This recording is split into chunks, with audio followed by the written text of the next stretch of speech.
Hello everyone, I'm Sashank, and my co-presenter Karan Jodh is unfortunately not able to make it, like he's sick. So I'll be taking over the presentation. And yeah, today we are going to like discuss a paper on like learning causal structures via gradient descent, and we'll be specifically looking at the case of transformers and decoder-based transformers, how they learn the underlying causal structure in the data given uh, via gradient descent. And this paper discusses that in detail, and they also show some convergence proofs on how the causal structure emerges in the attention heads and how an induction head emerges in the case of prediction tasks, where you have to predict the next token given a bunch of previous tokens. So this is going to be today's topic. And first of all, let me just motivate on like what this paper is going to talk about and what does it mean to learn a causal structure. So a simple example can be LLMs these days can learn or can infer or predict the next token by seeing examples of how the patterns are given in the context length. So for example, let's say you give a LLM of a example of 2, 4, like 6, 12, and 3, 6, and you want to predict the next token for it. Like there is a clear pattern that is going on here. The token in the odd even index is dependent on the token on the odd index, and there's a causal dependence. Like only the token can only depend on the current token can only depend on the future past tokens. And so there is a clear pattern here, and you want the LLM to infer what the next token is going to be without without any gradient. This is an example of in-context learning, if you can say that. So this kind of tasks can be. So this is the interest of the. I wonder whether people are familiar with the term in-context learning. Yeah, like everyone? Good? Okay, It's in the context. Yeah. So if you want an LLM or a transformer to solve these kind of tasks, you would want to learn how the tokens or the elements are dependent on each other, and this is where the causal structure comes in. So there is a clear causal structure of this kind of dependence, and you want the LLM to learn or a transformer to learn this kind of dependence and predict the next token based on this kind of dependence. So this is a motivating example, and there have been works doing this, and there are a couple of papers. Like one study by Anthropic says that there is an emergence of induction heads from the training of transformers on in-context learning tasks. An induction head is basically where you. Okay, yeah. I'm confused what it means to have a causal structure still. Like, is it just if anything in the past is important for the future, or what?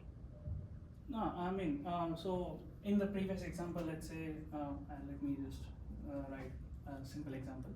This token doesn't depend on anything, but this token only depends on the certain past tokens, like this one. This one just depends on this one, but it doesn't mean anything for these tokens. So there is a specific dependence, like some specific token depends on some other specific token that it has seen in the past, or that it has encountered in the past. So, But isn't that the case for anything in like language or that we want to learn? Like yeah, probably so that is a motivating example also. Like if you want to learn. Maybe a clarifying question is that, can't we say that like the last token is dependent on all previous tokens always? So Yeah, this is general. Yeah, that can be said for everything. If you can say that like the 6 is dependent on all 3, and you just care about like this is a generalization of just being dependent on 3, right?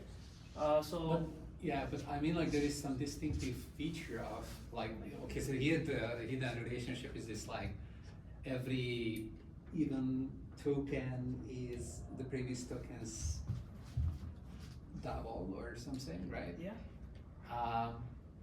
that would be the hidden relationship that the LLM is supposed to learn, given the examples.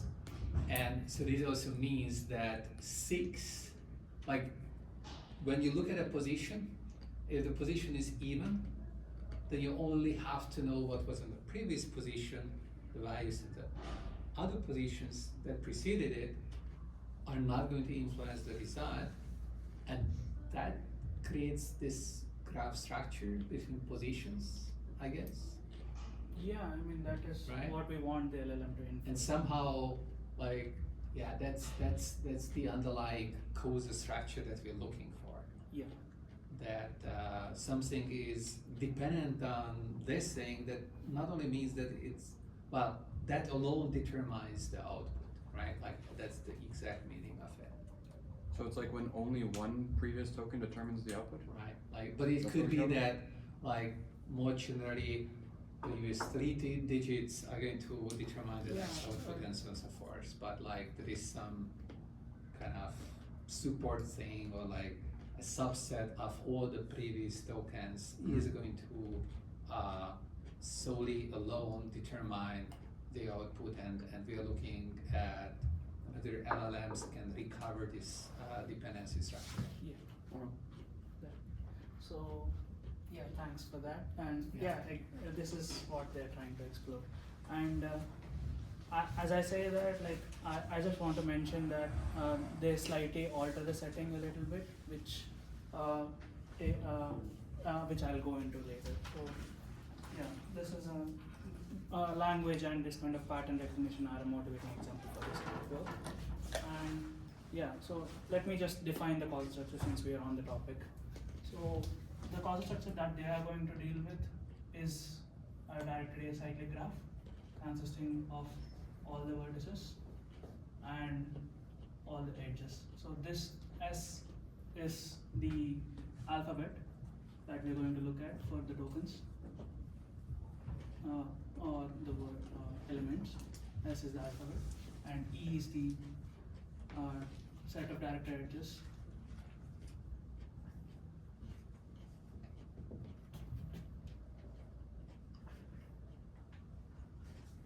I totally thought it was positions. This S was positions, not alphabet.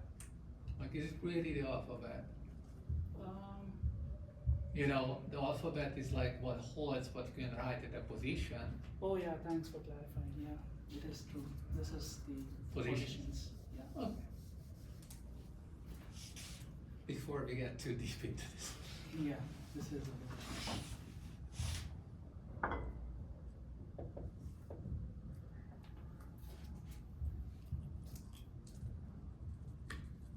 This T is the context length or the sequence length.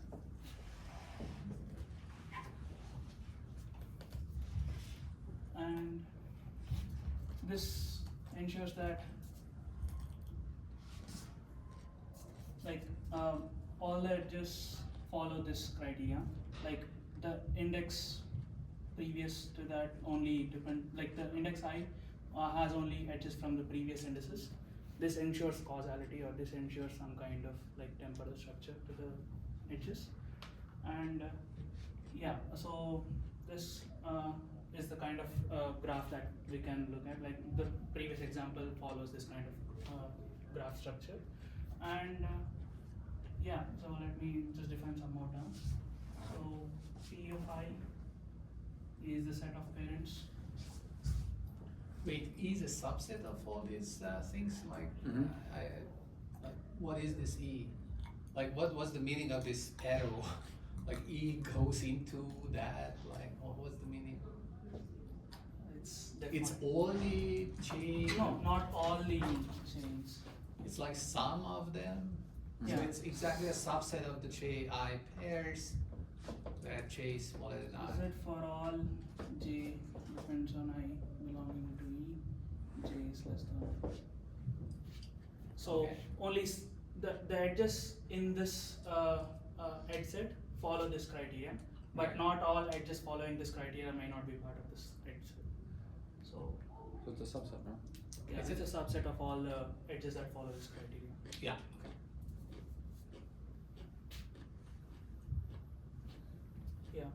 So pi is the set of parents for the index I.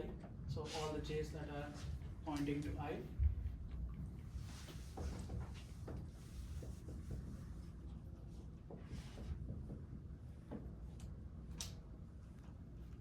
And in this paper, particularly, they assume that p of I is equal to 1, like the cardinality of I is equal to 1 or 0. Okay, I can write it like this, less than or equal to 1. That means there is at most a single parent for each index. So that the example that I've shown previously is an example for this kind of causal structure, but language is not an example for this causal structure because many words depend on, like many words contribute to the next token. So yeah, so this is the simpler setting that they deal with, and the way that they generate the sentences or the training examples for this kind of using this kind of causal structure is, as I've mentioned before, S is the alphabet that we are going to look at, and so this is the procedure that they follow. So they choose a Markov chain, an irreducible and aperiodic Markov chain pi, and a stationary measure on the Markov chain of mu pi. So an example, I just want to ask, like, are you guys familiar with Markov chains and like how they work? Okay, so I see varying answers. Well, So maybe I can go into it like a little bit. Right. So Markov chains are a type of probability distributions on a bunch of random variables where there is a clear dependency of what random variable affects what. Another, like how a random variable affects another random variable. That also has this kind of dependency structure, dependency on other random variables. Let's say a random variable x depends on random variable y, and a random variable y depends on a random variable z. So this is an example of a Markov chain where you can say that okay, yeah, this would be an example of Markov chain, and you can see how when you see an x, what is the probability of seeing y? When you see z, what is the probability of seeing y? When you see az, what is the probability of seeing x? You can enumerate all these kind of possibilities, and you can write a transition matrix which corresponds to this pi. So this pi shows the dependency of each random variable on every other random variable, and from this pi you can reconstruct this kind of dependency. So given this graph we can construct pi, and given this pi you can construct a dependency graph. And a stationary measure on pi translates to let's say if you are thinking of like running this kind of sampling from this kind of distribution and seeing the occurrences of x and y and z like to infinity, like asymptotically. So this kind of tells us what is the stationary measure of this Markov chain. Basically, asymptotically, what is the chance that I see x, irrespective of whether I see y or z, or like the marginal distribution of x. You can say it like that. You can think of it like that, the marginal distribution of x. But this pi tells you what is the probability that you see x given you see y, or probability that you see y given you see z, or like probability that you see z given x, or anything or something like that. But mu pi, you can consider it as a marginal distribution over all these random variables. So this is a brief details for Markov chains and stationary measures. Yeah. So they assume that they have a Markov chain pi and a stationary measure mu pi. Now they generate tokens in such a way that for all t from 0 to t minus 1, you need only t tokens. Let's say 1 to t minus 1. They choose the t to be I, and they see what are the parents of I. So S of P of t, sorry, they see if the parent of T is already defined. S is an instance of like an element of the alphabet. So they see if the parent is already defined. If it is already defined, they generate T from the Markov chain.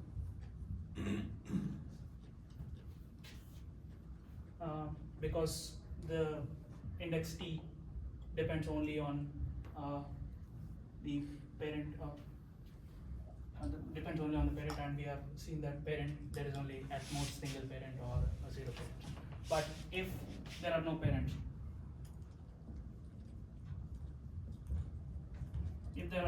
then ST is sampled from the stationary distribution. Is this okay? Like, do you guys understand this? So if you're trying to generate a current token, we see whether this token's index has a parent in the given causal graph, and if the parent is already defined, which it should be since we're going in order, we sample the current token from the Markov chain, which is dependent on the parent. But if this index has no parents, in case it has no parents, we sample this token from the stationary measure of the Markov chain. Does that make sense? What are we trying to do here? Like build this graph, or like what's happening? Yeah, we are trying to build an instance of this graph. I mean, it's just a definition of the distribution of training data. Yeah, On so which we are we trying to cannot build train. a training data. Oh. Like each, by doing this, we generate a single example out of the training data, and by doing this a bunch of times, we generate multiple examples and therefore build our training data.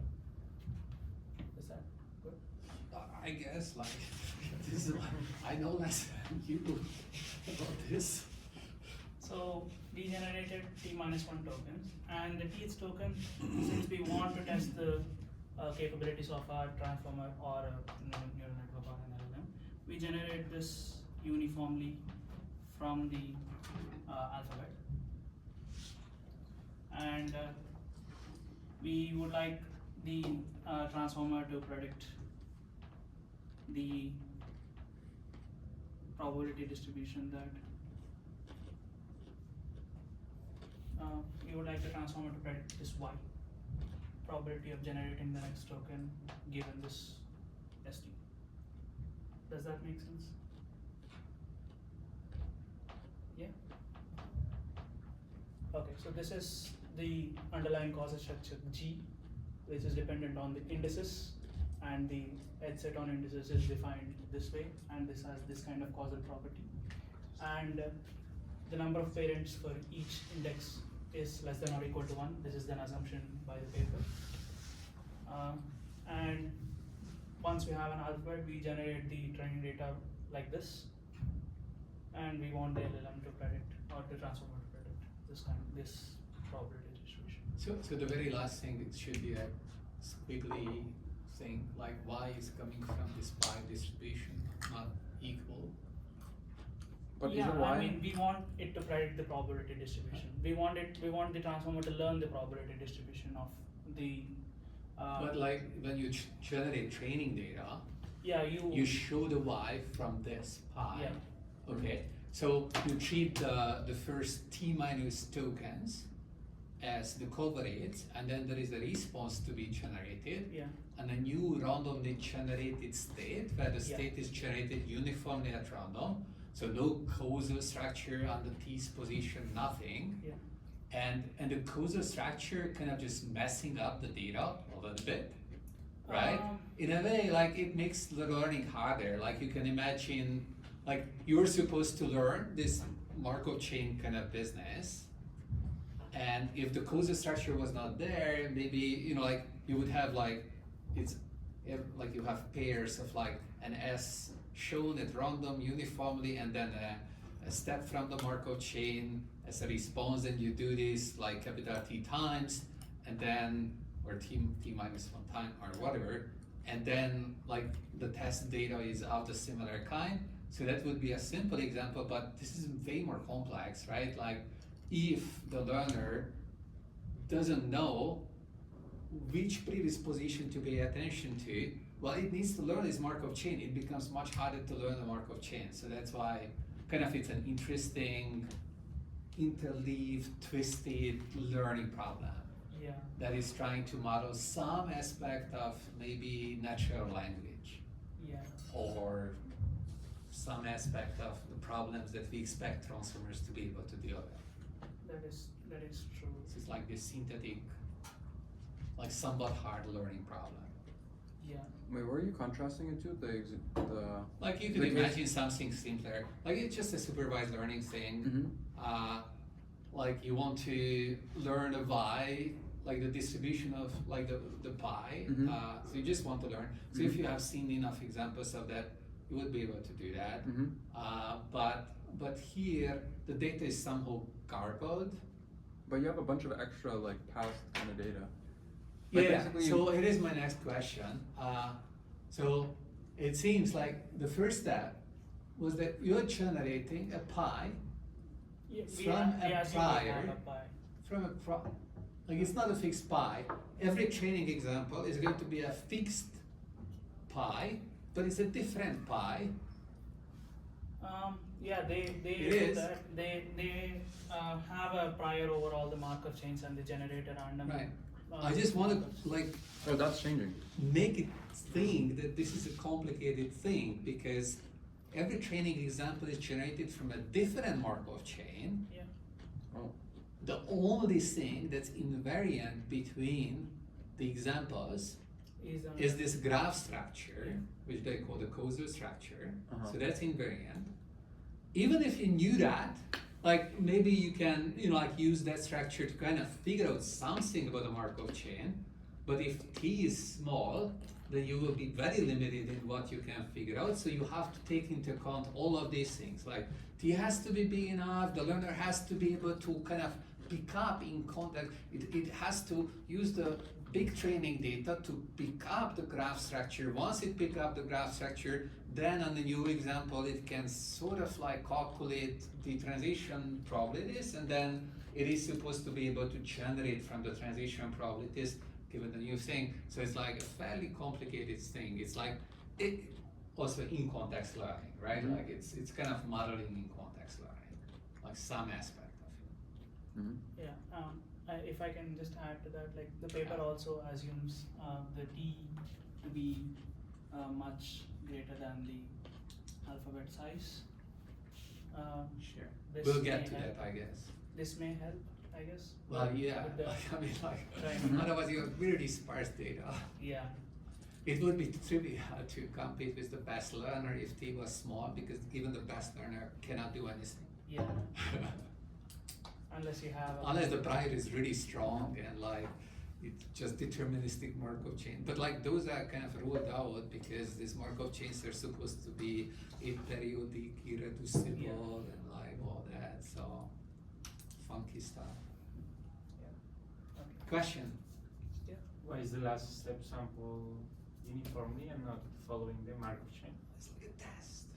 Yeah. You want the LLM or the transformer to be as general as possible, so you don't want the ST token to be something that it has seen already. Also it's like a hard test case. But You could ask the LLM of like, what is the full Markov chain? But instead of that, you just ask on a random state, like, what's the next thing?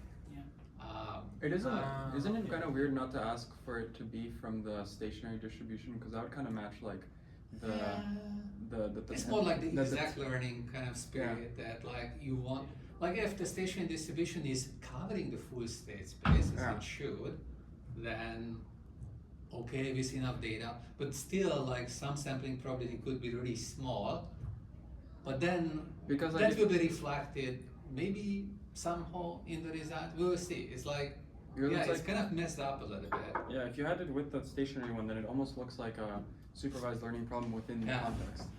I guess like With the same test if you distribution. restrict the prior distribution such that the minimum probability under the stationary distribution of seeing any of the states is big enough, then you're kind of fine with this uniform sampling. Mhm. If you don't do that, then Yeah. you will get into real trouble on some examples. Mhm. And if you're frequently enough generating those examples, then it just became a really hard learning problem. Mhm. Yeah, true. And you can't expect any good Mhm. results. Mhm.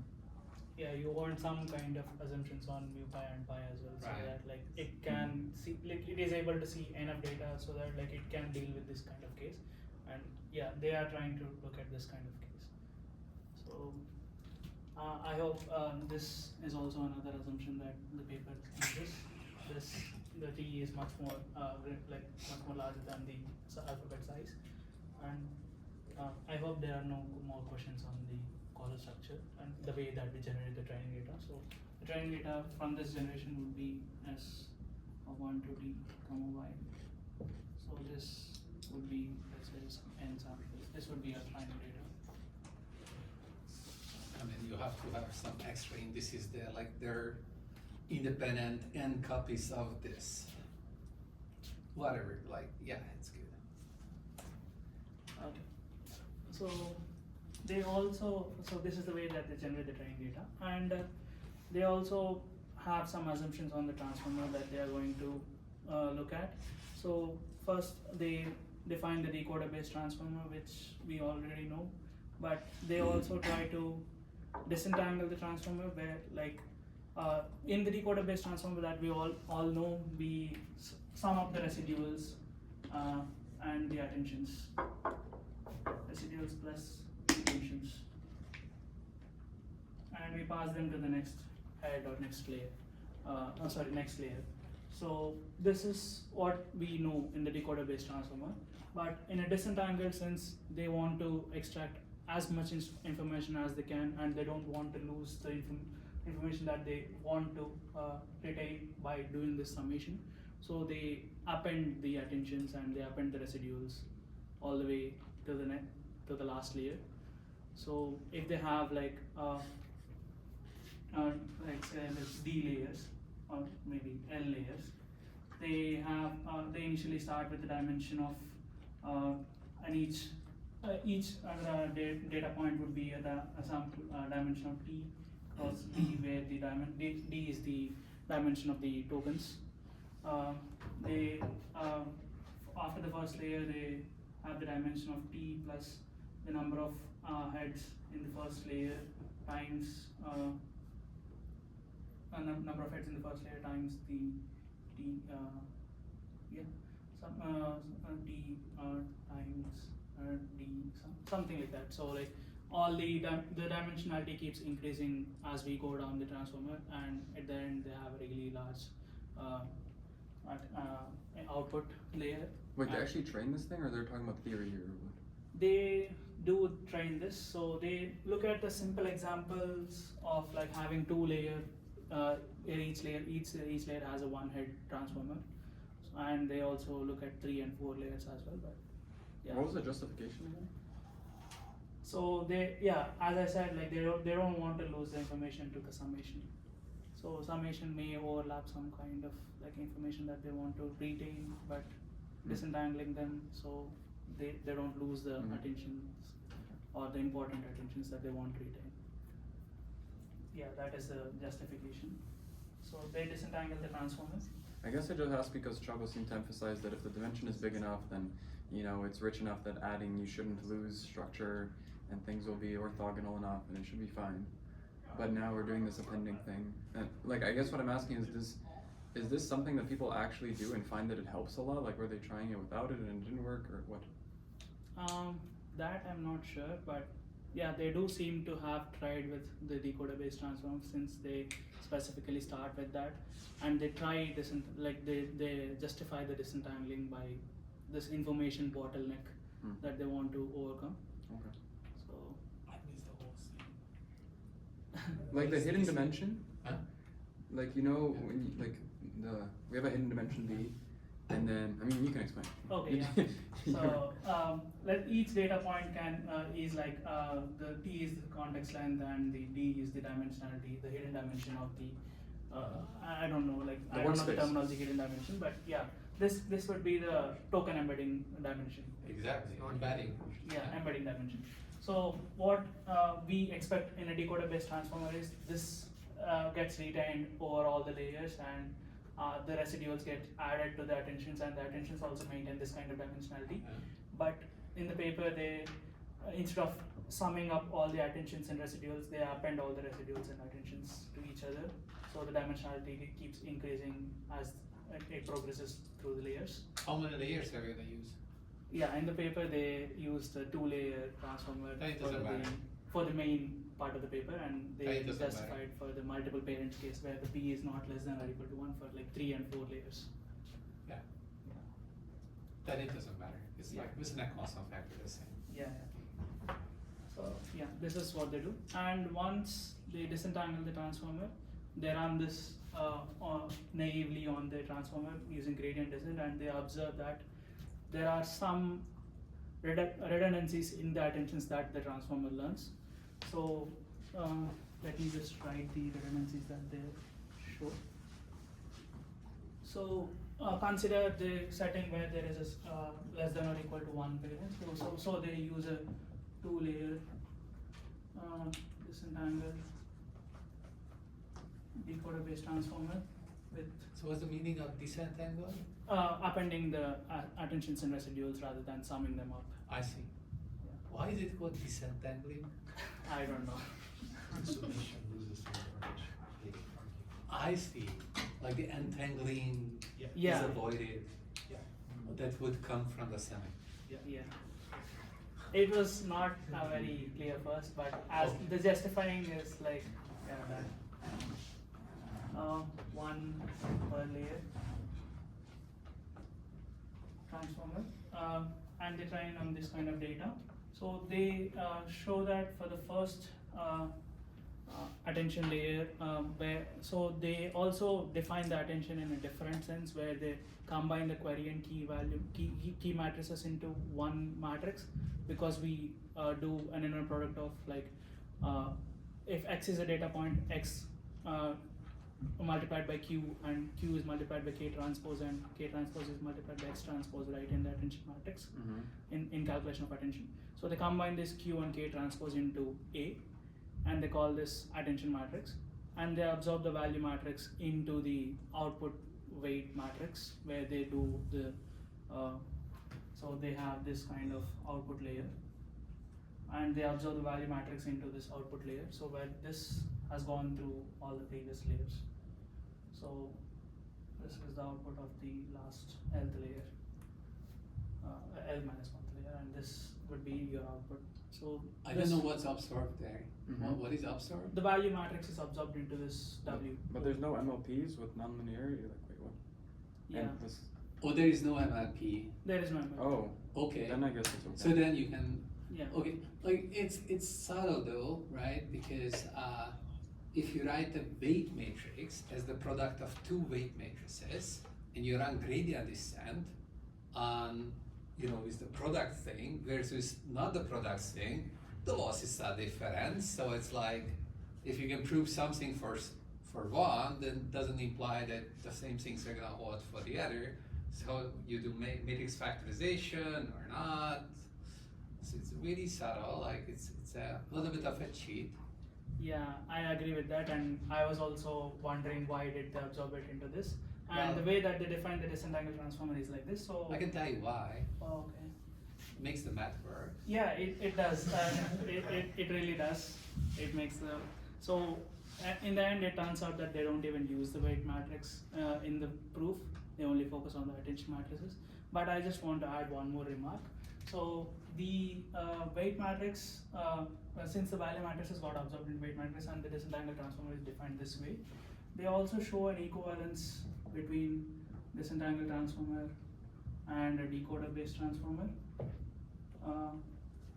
So they have a lemma saying that for every decoder-based transformer there exists a disentangled transformer. For every disentangled transformer there exists a decoder-based transformer. With a different hidden dimension? Like Yeah. what's, yeah, So the hidden dimensions might not be equal. that's fine. We'll believe in that. Yeah.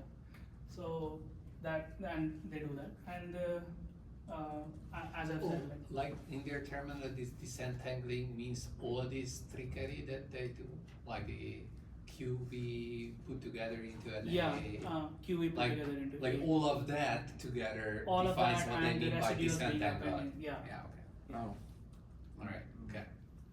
Yeah, so that is how they define it. And yeah, just to recap, like I was talking about them training this kind of disentangled transformer on this data, this kind of data. So they see that for the first layer's attention matrix, which is QK transpose, equivalent to the QK transpose that we have seen in the decoded base transformer.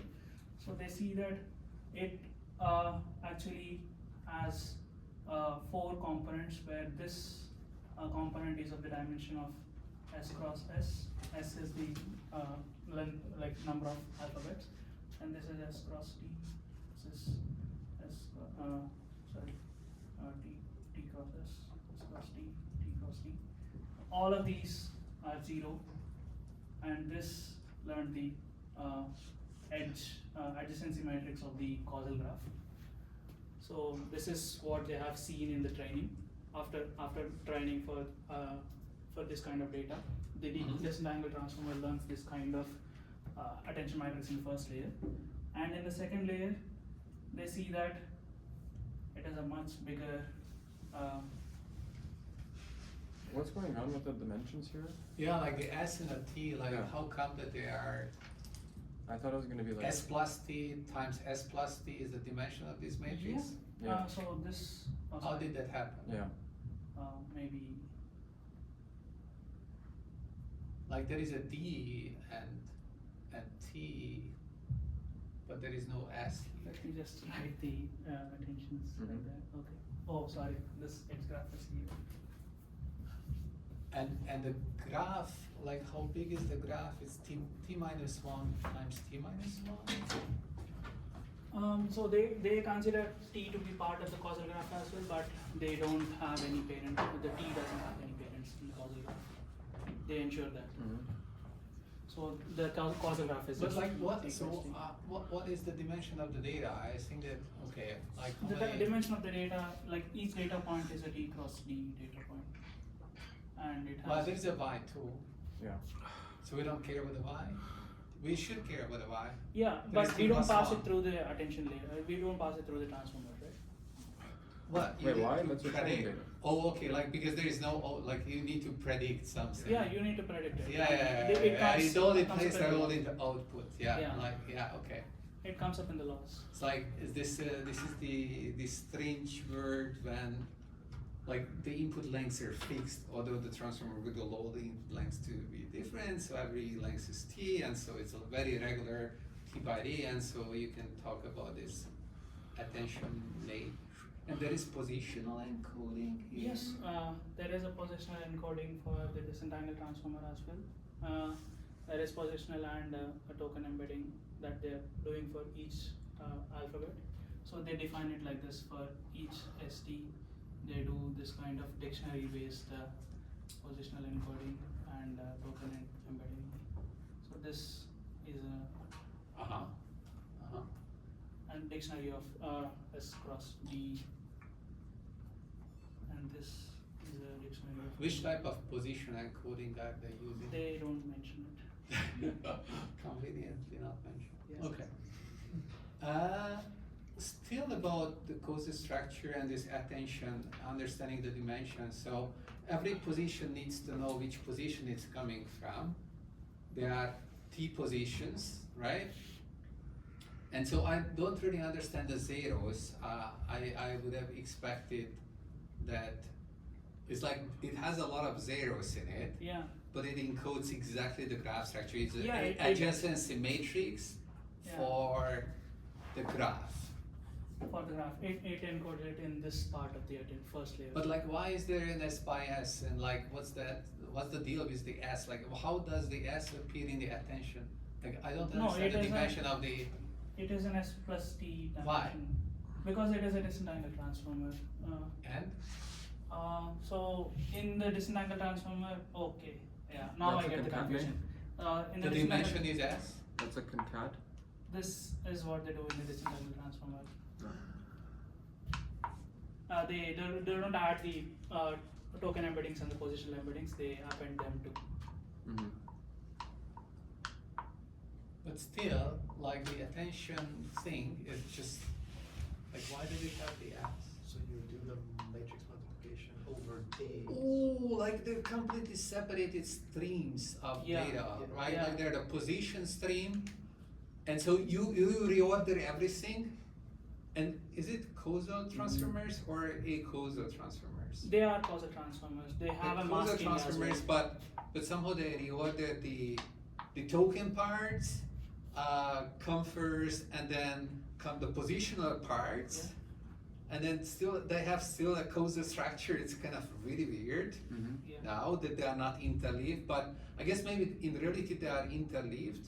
You have like two positions, and then okay, now I start to understand. Like, and then you rearrange the matrix, and then you expect the graph to appear.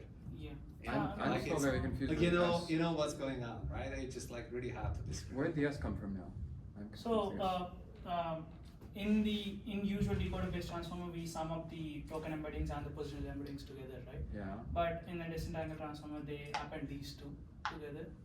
No, but even the token embeddings are T times D. Yeah, I agree. So I think that like it should be like the first zero block is also TS by TS, and the second, like the lower bottom, is the graph structure, and that's TD by TD. I think that that's how it, I the don't know. dimension should. I understood in the paper that like they multiply this attention matrix element by element. That is how I understood that, and that is why I got convinced that they got the dimension S plus T, because I was also confused, like why does the dimension? Like attention doesn't work like that. It's cast with T. Yeah. It's like it doesn't have T plus S. Like the dimension of this matrix that you draw there is T plus S by T plus S. Yeah. That just doesn't compute.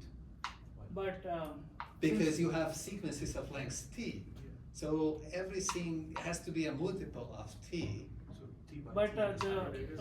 input is T, S plus TD T. by right? TD in the standard case. No, but How And do then you you can change encode the D to whatever the you want. input So the string? D is Like, why is the going to input be string of replaced by dimension S S? plus I'm D, confused. but that's it. No, but the No, attention this is not the matrix input is string. This is a T text. times This is a square, token in the and we- input string. The matrix multiplication is across the T. So How are you gonna this apply Across the ST, D. Oh, wait. ST belonging to this Oh. string I agree. as this like Right. E of ST is the so Right. No, I think that if you write out that like how the Oh. A is defined with the Q and a V, then it becomes clear. Write it out. okay. You should write it out because I got really I confused. didn't I got write it confused because too. there's a lot of I like, see. there's a lot of math in it. That's for one token, obviously. You erased everything. Oh my god. Now I have to remember it. Why do you do that? I'll write that again. You like to erase things. I know. So the Means the decoder based transformer has this X as E of S1 plus E of 1 comma E of S2 plus E of 2 so on. It's not plus, right? It's not plus. No, Is it this plus? is for a decoder based transformer. You since but we're are we not doing the descent angled one? yeah, but since you want to understand it, like how they both compare with each other, like I was. No, I didn't want to understand that. I just wanted to understand why do you draw the A matrix the way you draw. Oh, okay. Yeah, so And then that I was just, for the descent angled one. yeah, then I'll just. So let's just go for that. Okay. Like, just put a comma between them or Yeah. something.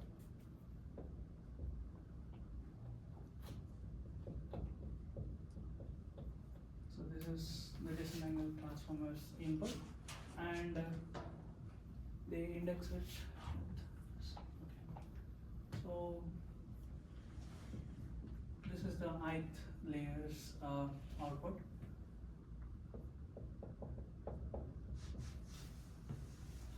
Summation over all attention.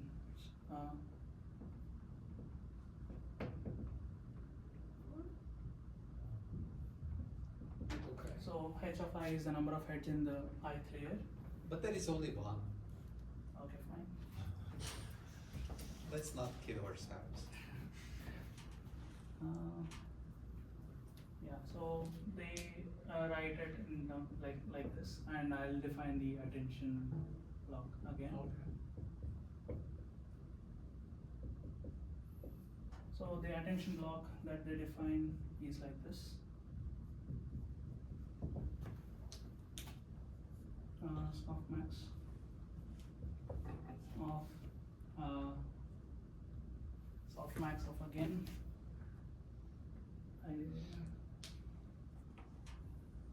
It's not. So they do the causal masking of x the x transpose times x. So this is the attention that they are defining. This A corresponds to QK transpose, and V got absorbed into the WO, and this is the attention at ith layer. So now the dimension of x, A is what? The dimension of x is, So in the first let's write what the layer, dimensions of x. in the first layer, this is of dimension. Yeah, let's do the first layer.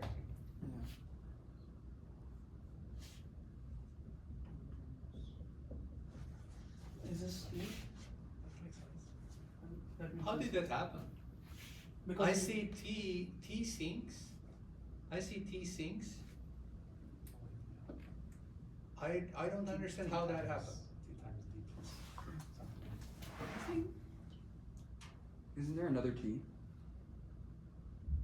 Shouldn't it be 2 times t and then times t? I thought it was It's like, not two because like the embedding dimension for the state part is S, and the embedding dimension for the position part is D. So Wait, that was over there. it should be s, should be the same s dimension. plus d times They are t. different, okay? It's their thing. It's different for them. It's the first one is S, the second it- one is D. But like Fine. in the You can original concatenate them, so Yeah. you get then S plus D dimension, and you repeat that T times. S plus d times t. So that's the dimension that we are gonna get here. isn't it? It's T times 2D. D plus S. There's no two in there. No, like, Like, in the if original- S would be equal to D, then yeah, you can call it 2D or 2S, whatever. Wait, you map the S to D though with the E, capital E. No. Look at that. Like, in the bottom. Mhm. S cross D, T cross D. Yeah, Yeah. that's the P and E matrices. But then there must be a mistake, because that would be, Right. No, I mean, S plus this D is times how T. they define. Yeah, so that's definitely not there. or some overloading going on. Or something like that. Oh. Because ESTs have one hot one. Okay. It's like Yeah, like you, ETs are one hot, so it's Yeah. like the dimension is really S and T. of the in originals. Like the one hot. position dimension, the position dimension is just T. That's right. I see, so there is a T squared here. Yeah, I see. So, Okay. it's like T because, yeah, What does the paper say? by The paper says they st plus t squared. do this, yeah. and they take a transpose of this. So this is Okay. like a d-dimensional, sorry, S dimension. x-dimensional vector. This is a t-dimensional vector. This Okay. is an x-dimensional, t-dimensional. S plus T times T. Yeah. So the dimension is S plus T times T. That's where the S plus T is coming from. Yeah. Not D, T. T.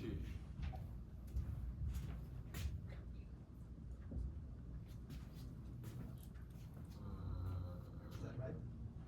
Yeah, I mean, Must be. like every inside bracket was S plus T dimensional, and then you have T of those, so. So like you're stacking them, like you're stacking each Yeah, you're inner. stacking, yeah. That's very confusing.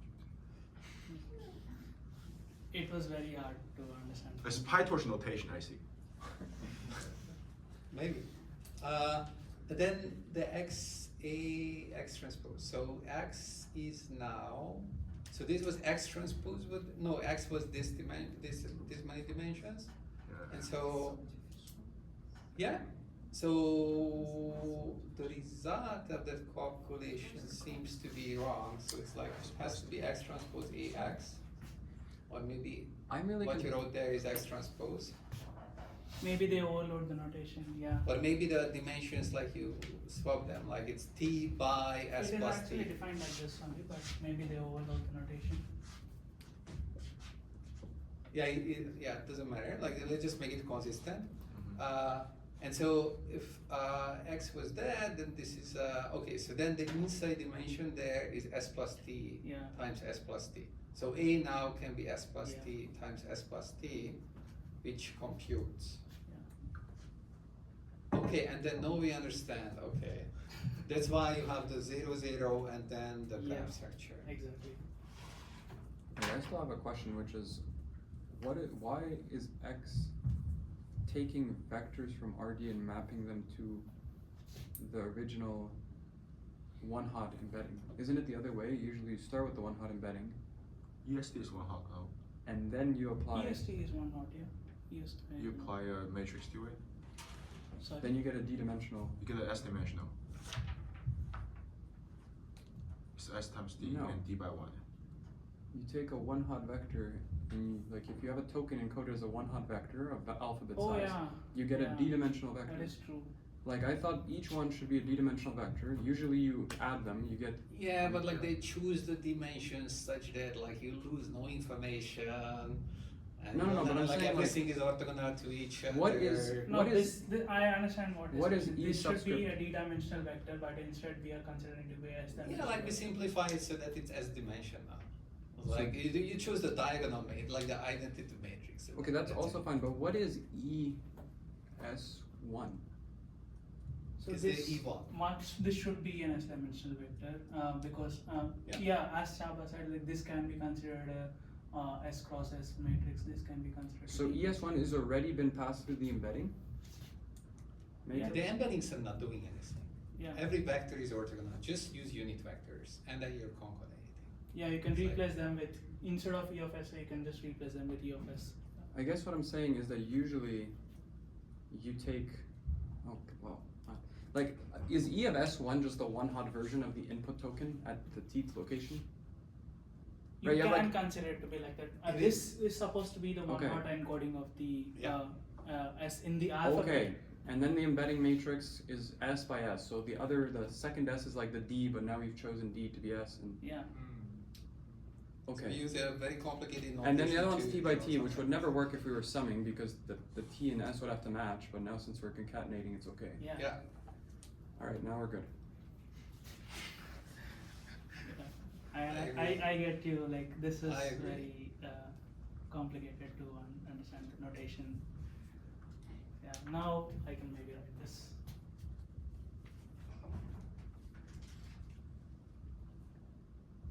This is the adjacency matrix of the underlying causal graph. This is, they observe that this is what it learns in the first attention layer, and they also observe that in the second attention layer there is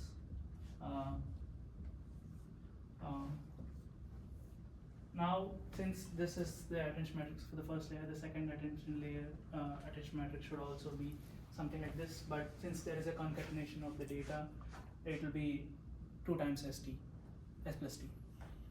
Does that make sense? Mm-hmm. You had it out. Is this like as a single block of a bigger matrix? Yeah. So this is the bigger matrix. This is the matrix of dimension S plus T cross S plus T. Yeah. And this is a smaller block in that bigger attention matrix. So they see that it's a lot of zeros, and it converges to the one part of the matrix converges to the adjacency matrix.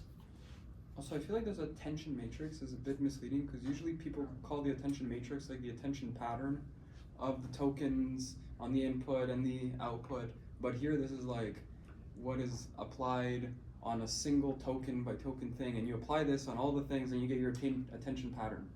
Yeah, Right? it You is know what I mean? the definition. Which is what of confused me attention is also originally, very but when you say Right, right. attention matrix. Yeah, it's not the Attention matrix of Yeah. attention activation matrix. Yeah. this is the attention matrix that you get from Q and You just, yeah, the multiply Key. together. Yeah, Q and K multiplied together, yeah. And in this bigger thing,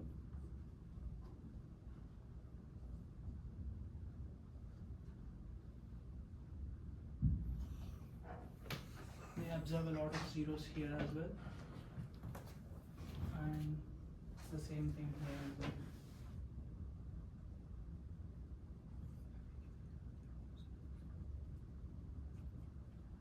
And they observe that there is this small part of the attention matrix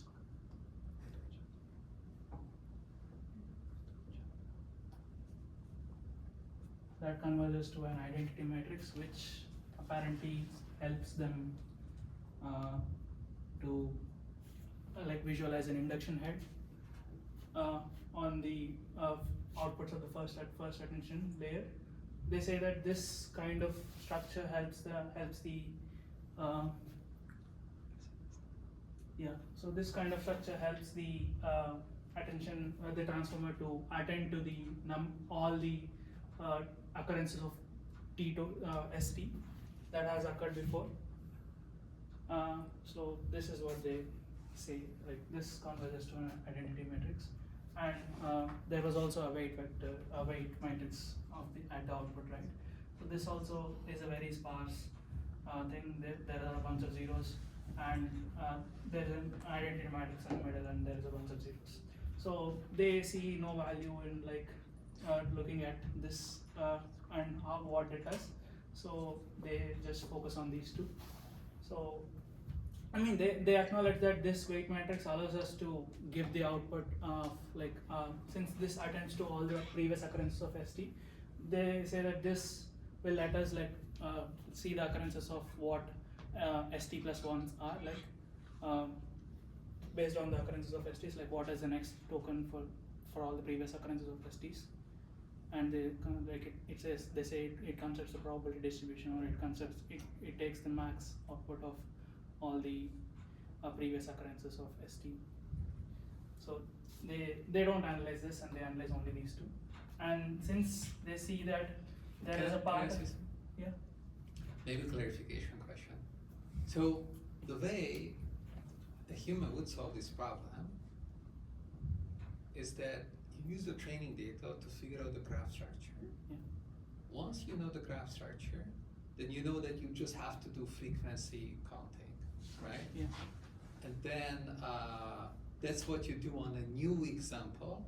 So on a new example, on the test example, you would look at the graph structure that gives you the data to do the frequency counting, and then you would just generate from the resulting Yeah. distribution a Yeah. symbol. Yeah. And somehow the claim here Is that Is that- this first layer is looking at the graph structure, and the second layer is looking at the frequencies of somehow according to the graph structure, yeah. and this output layer is like enabling it to. So like somehow output. this calculation is encompassed into this form with Yeah. this. Yeah, that And, is and what so they- the averaging is supposed to happen with this softmax business in the second attention layer, right? they Somehow. Yeah. yeah It's like you're I mean putting this the values- second attention I see. like block. I see how it happens. Yeah. I see. In the second, after the second layer, there is a second attention block like this, right? So, yeah, in that maybe the averaging is happening. Yeah. So basically, they just want to analyze this part of the attention matrix and this part of the attention matrix. So they go through the math again, and they simplify, assuming that this is the unknown variable and these are all zeros, and this is an unknown variable and these are all zeros, and they basically consider these two as the parameters that they are going to train, and they fix the weight matrix to be of this form as well. Like they consider all zeros and an identity matrix and zeros. So I said that they were training all of these things first.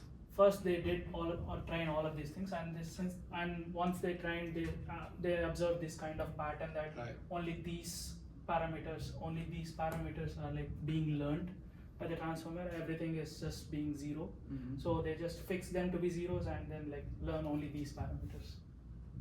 Why Why? do They they? need to do that. For say for analytics purposes, I guess. Or maybe, maybe what they say is that, like the theory part, Yeah, in the theory the part, learnable these parts don't are matter. going to be just those, Yeah. and the zeros are not going to be learnable. Learnable, yeah.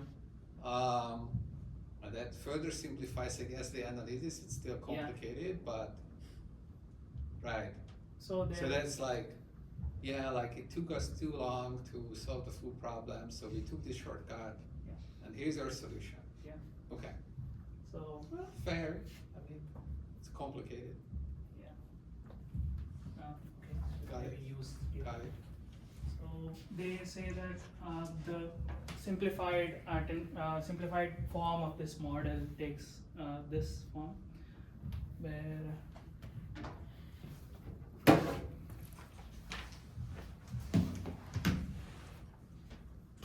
it'll be x bar transpose. So now I'll define what x bar is.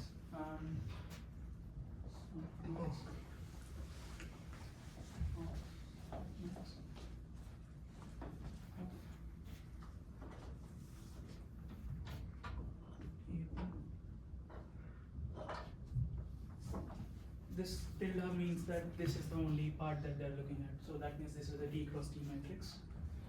And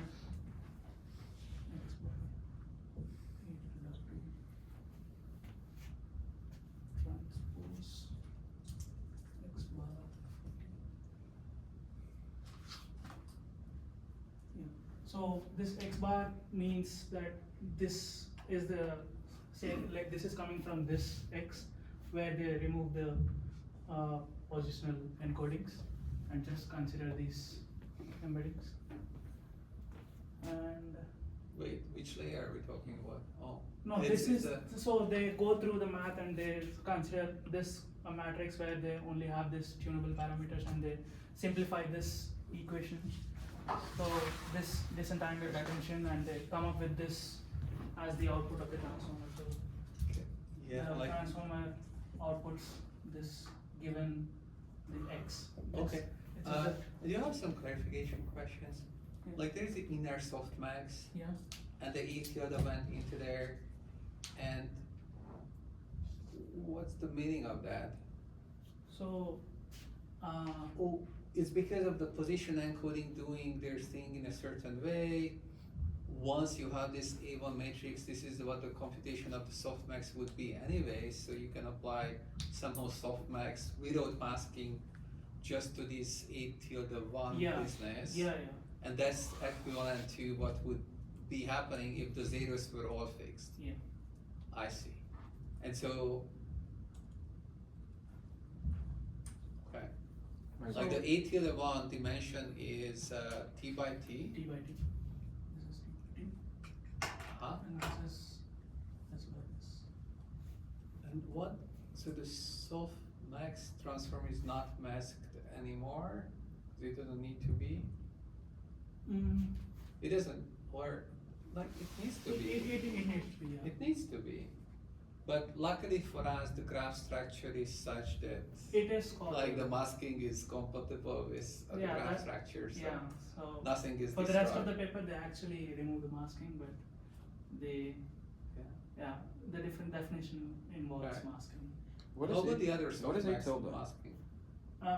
This is basically this part of the A1, And A tilde 2 is the other part? this part.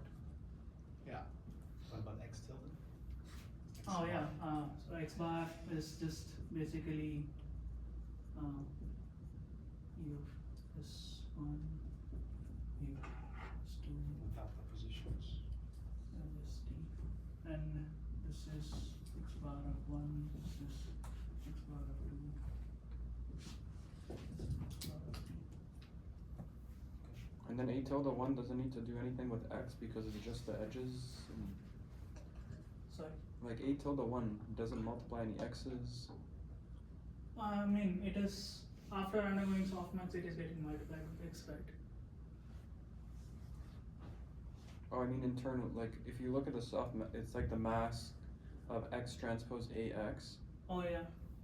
What happened to that? Maybe as he said, the positional encoding, since they are being removed, the masking is taking care of that.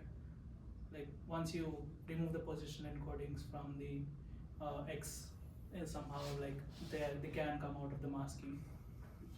Because the rest is just not hot. It's just taking things. Yeah. Does that make sense? They. I have no idea. It is, yeah, they have a lemma for this, like showing that this work, Okay. this is the true expression. So I hope that is true.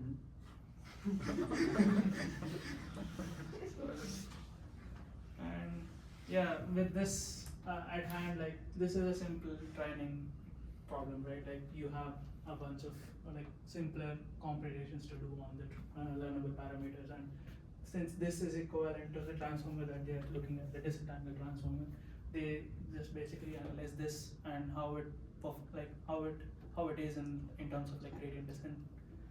So yeah, basically now they'll go into the theorem saying like they're trying this using the cross entropy loss, where the cross entropy loss depends on the y that we have seen here. They just basically minimize the cross entropy loss, and yeah, they say there are a bunch of assumptions that they assume on the pi that they are using. So let me I just mean, state- but it's not only the y that you apply the cross entropy loss to, I but mean, the this- intermediate things as well, right? Like for every position, you're trying to predict what's going there, and you will have a Oh. loss if you, because otherwise, like, Are you? you're not. No, that's not what they do. Like I'll write the loss expression that they use. Because you're only Maybe that makes- evaluated on that final thing, right? So the loss. But that's not how a transformer. Okay. Because Yeah, the that is- internals are now that different. may not be how the transformer is being trained. So like you're masking out in the loss all the previous positions so that you're not trying to predict how the input is constructed. You're not trying to predict that. No. You're only trying to predict what the output is. Even though in the input construction maybe there is some useful data, maybe there is not useful data. Like I saw that like input construction somehow shows the graph structure as well, but thinking about it, probably it doesn't. Yeah. I mean, if you learn the input structure, so if you do the next token prediction loss on the input structure, I think the model's probably gonna end up learning what the structure is. But I guess the assumption here is It that could actually lead to worse results, Yeah. right? So Yeah. sometimes people, when they're tuning on the prompts, they get worse results when they only tuning on the answers. Like in fine tuning, this is a well-known effect. so maybe like the attention encodes some information in the token before the final layer that helps.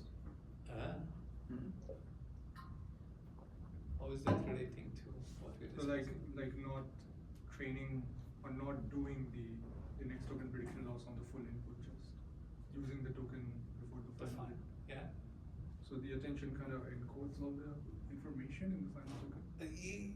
Sure, I'm like there will be pressure on all the aspects of this from the final token, but yeah.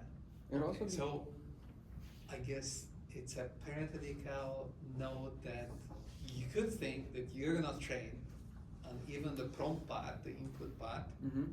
and sometimes if you do that, you get worse results. Maybe in this case as well, it would be worse. I mean, Because it's like- some parts are unpredictable, right? Yeah.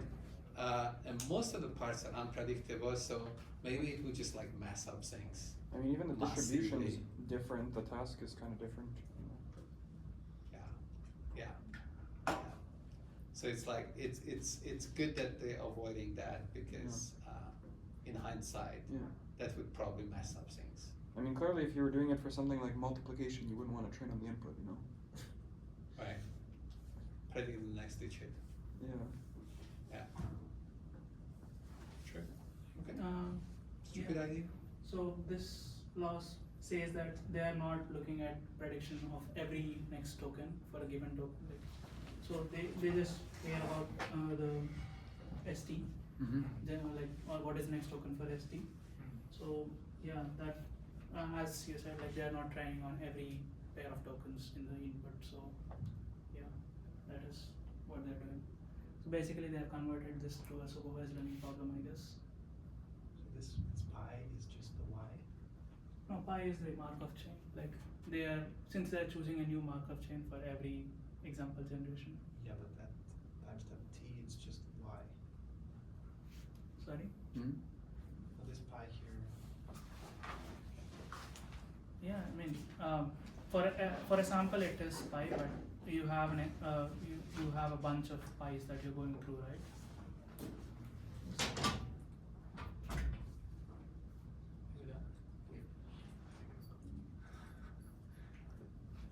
So the pi has a dot. Should that be S prime? Yes. Yeah. Okay, now it makes sense. This is the loss that they're optimizing for, and they have this perturbation because they say that the transformer cannot predict like anything if it hasn't seen the S dash before. So they consider that to be 0, and this epsilon is a small number to make sure that the log doesn't go to a negative infinity. Yeah. Does that make sense? I'm missing something.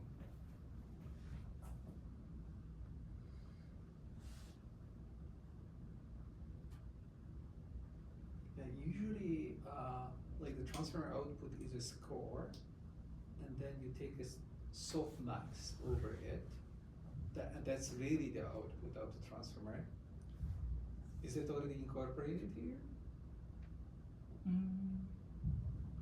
See, before you apply the log, there was a softmax applied to whatever scores were computed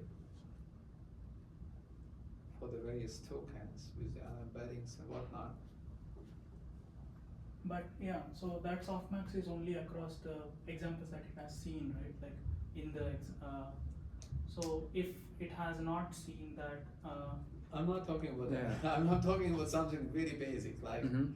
is this even the loss that you would calculate? Because I see this bare X bar transposed outside of the softmax, and that's sort of weird to put inside the log. Like that's not how. Like how does I mean, a this transformer is- work? this is a- In the very last layer, you calculate scores, and then you take softmax on the top of them. Yeah, so Where is I that understand. softmax? I got that. So this is a single dimension vector, and this would also be a single dimension vector, right?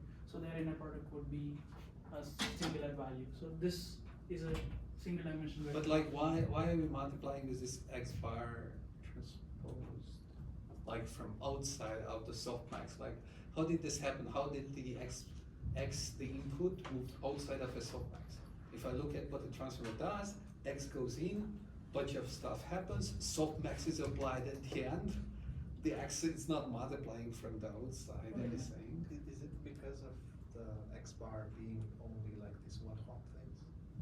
It may be Possibly, yeah. possible because they are removing the positional encodings, right? Like in I see. So the like an unembedding kind of magic with together with a special choice makes it so that this is the correct expression. Yeah. Okay, and I shouldn't be too suspicious for it. So the outer softmax is the last layer softmax, and but then that's weird because I saw that was the attention layer softmax. Yeah, I still am confused. And then I'm on the same page as you. oh, and then there is a W that's being applied, Yeah, and yeah. then there should be another softmax or something. Well, first you Oh, need to no. take the last token, right? Because we have a vector of t things. Yeah. Then you should take the last token, and then apply a softmax after mapping it to like a one-hot vector, or Yeah. sorry, the score thing of size s. I understand your concern. I mean, the unembedding is the missing this, part. This was not straightforward for me to like. I'm still. Yeah. I don't understand like how they came up with this expression. Because right now you end up with like a bunch of s-dimensional, t-s-dimensional vectors, which you then need to take the last one, unembed, softmax, and then that's the usual thing. I don't know. Do they actually not apply any of this after? Like this is the formula they have? This is the formula they have.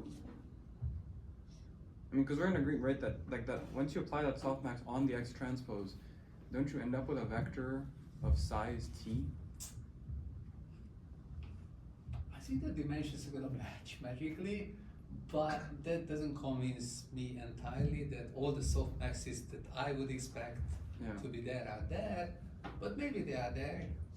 I don't know. I'm just counting how many softmaxes should there be. Like first attention, there is one softmax. Oh. Second attention, There- another softmax.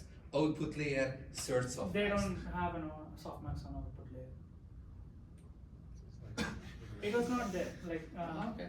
yeah, Okay. that was. And that was not there from the beginning. That was not there from the beginning.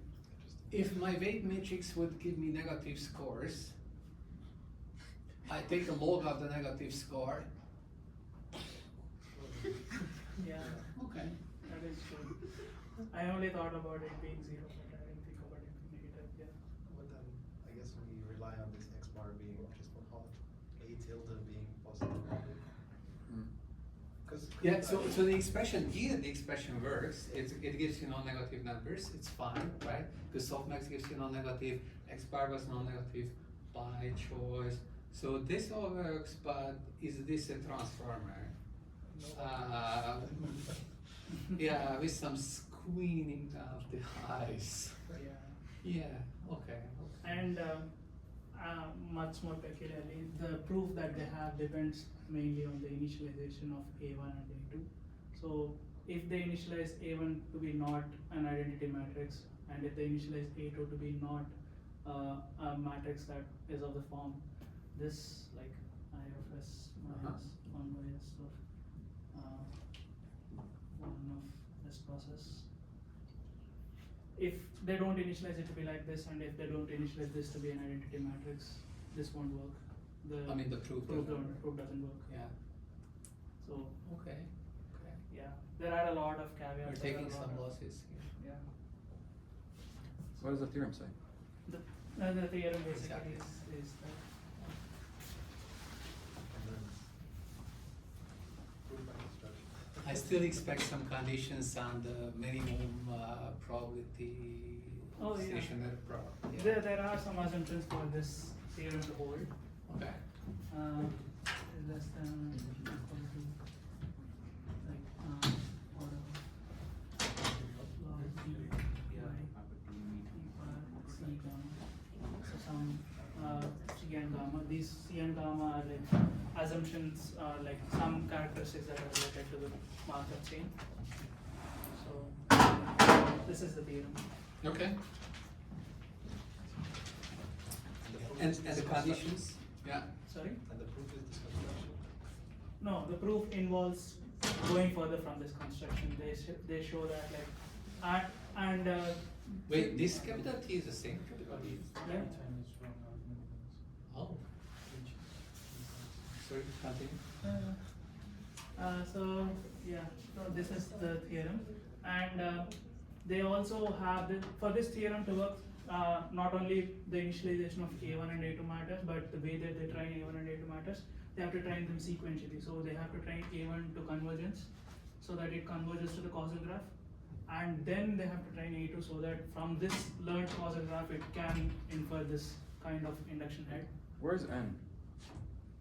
The And there's a number- number of examples. Capital N. Yeah. Where is capital N? It went to infinity. Yeah, as you see more and more examples, like as Okay. I tends to infinity. Mhm. So Yeah. N actually goes to infinity. Yeah, and actually goes to infinity. Okay.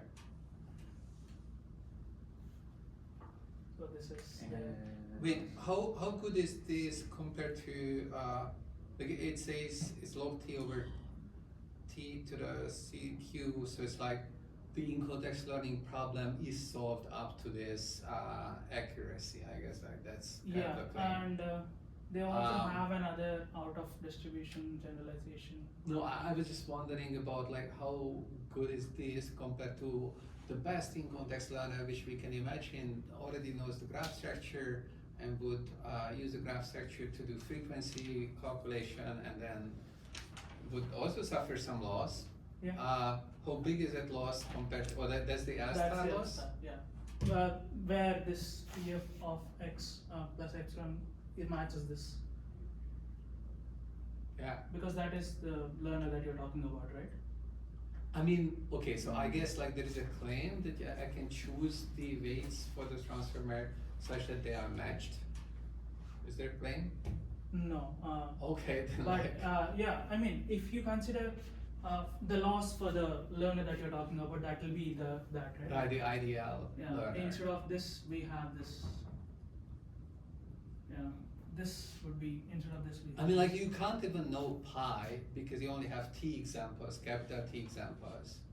So the best empirical approximation to pi, so there's pi hat t, Oh, okay. it depends on t. Yeah, yeah. No, they say that like the cell star is this when you know everything about the problem. Okay, and so then I can ask like my learner who would calculate this empirical distribution, how big a loss would it suffer? Would it suffer 1/t loss of the same order, or like the C gamma, I guess I'm asking about that. Hmm.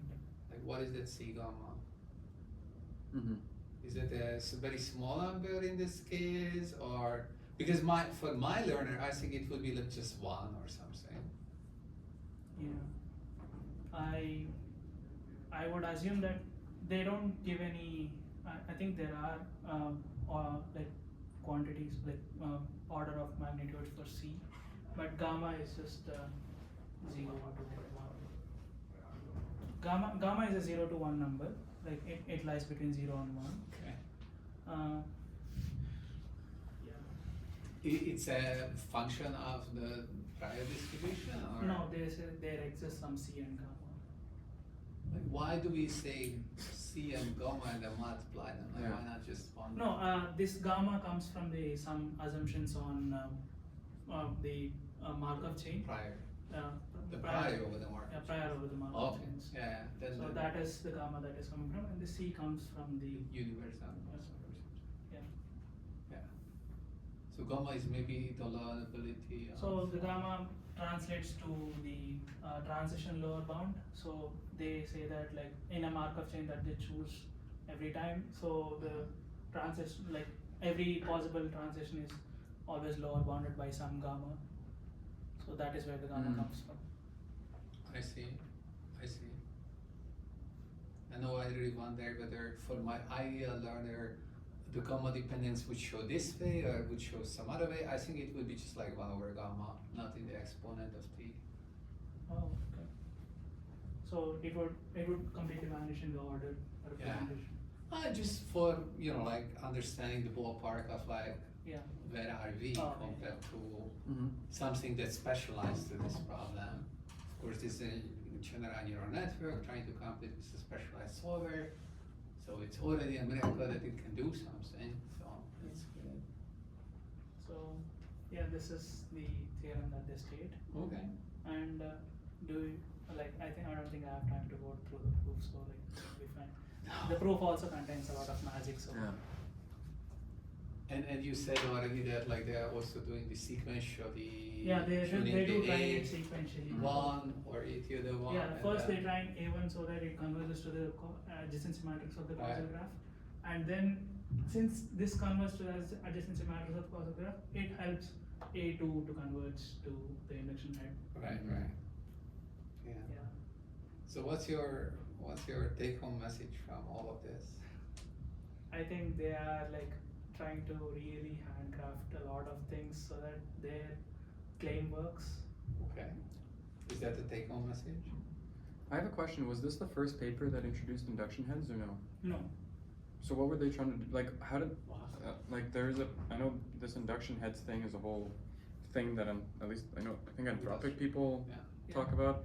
So what was this paper trying to do on top of that? Claim in a different way that because I thought No, it is like I thought theoretical paper that argues that Shows- somehow induction has. It's do appear like Do in appear, gradient right? learning. Like I said, But it's not a don't, didn't floating. Anthropic people do this already? They train small networks But and they show. don't prove They anything. don't prove Like, it. have you seen any Anthropic? Yeah, they proofs? don't prove how good of an error you're going to get. They don't prove anything. Yeah, but they talk about the structure of the attention things, I Yeah, think, sure. and so on. That's coming from Yeah, there. yeah. So they are the empirical observations, entropy, Yeah, yes, which is very valuable. yeah.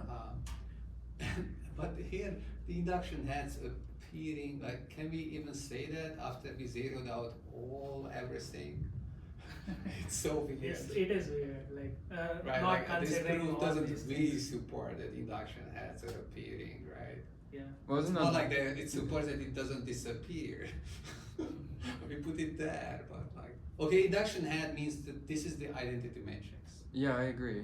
So, like, it actually shows that the identity matrix can appear. Yeah.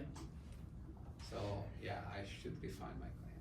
If they actually show that it appears. I mean, yeah, Unless that's some what they claim, conditions. so that induction head appears, but they are like taking a lot of uncertainty away by fixing a lot of parameters and really trying to focus on getting the induction head right from the training. Wait, what do you mean If by it that appear? makes Is it like that in the case, like, cause it's initialized to not be the identity, is it? Yeah. And then the goal is to learn the identity, Yeah. right? And but do we know that that structure with the identity and stuff will give you like the optimal predictor for this function class, this style of thing? Not an optimal, but it's a predictor. But it's probably because you're saying like we this shows It kind of gives then you a the, predictor that has this much error. but we don't even know if it's learning the identity there. No, I think that the proof goes through by showing that you learn the identity, You learn and the once you have identity. the identity, and that's the graph structure, Oh. this is how much loss you're gonna have. Yeah. Oh, I see. I get it. Yeah. And that's I guess with infinite data you'll get that identity. Yeah. Oh, I see. In empirical results that initially show this, do you know if they have the same transpose like each input, or it's just the regular transformer? No, they show the entire attention matrix like this, and in the So they paper, do the same. yeah. So they show that this is the case that they learn the adjacency matrix and the identity matrix for like a couple I guess of maybe the examples. question is, did they ever attempt to train a decoder only transformer the way we know it? Oh, okay. They don't show that results. But I'm asking about this paper, but about the anthropic paper or. Yeah, but like the entropy paper is doing all these experiments in some other context, not quite this stylized setting. I see.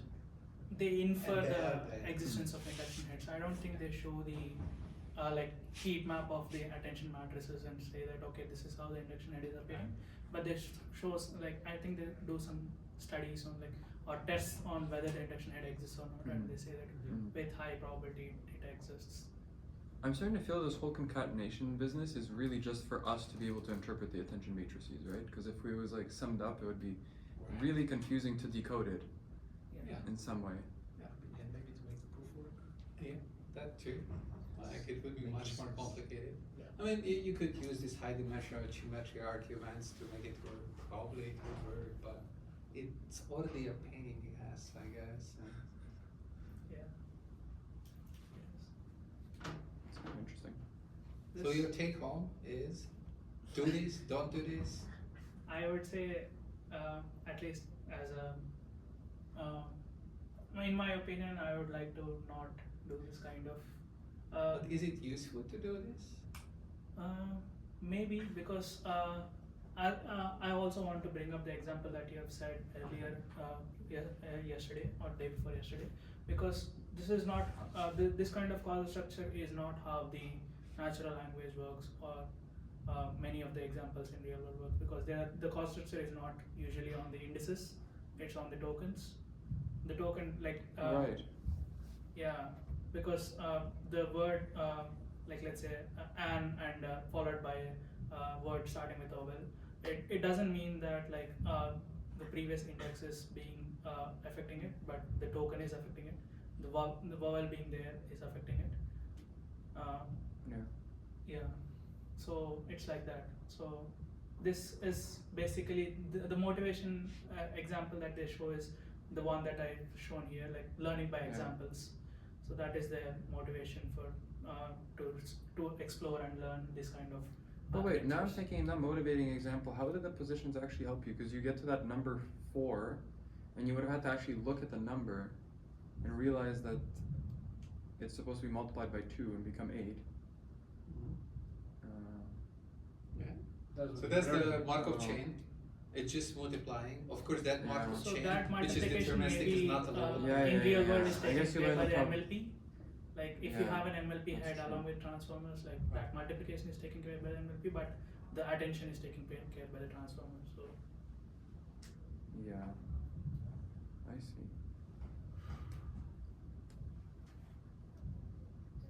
is that? Are you glad that you read this paper? I mean, yeah. I should ask Elvis. Yeah.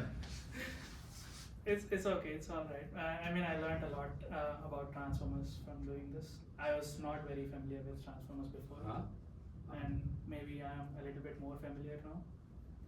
Yeah. Yeah. Good. Right.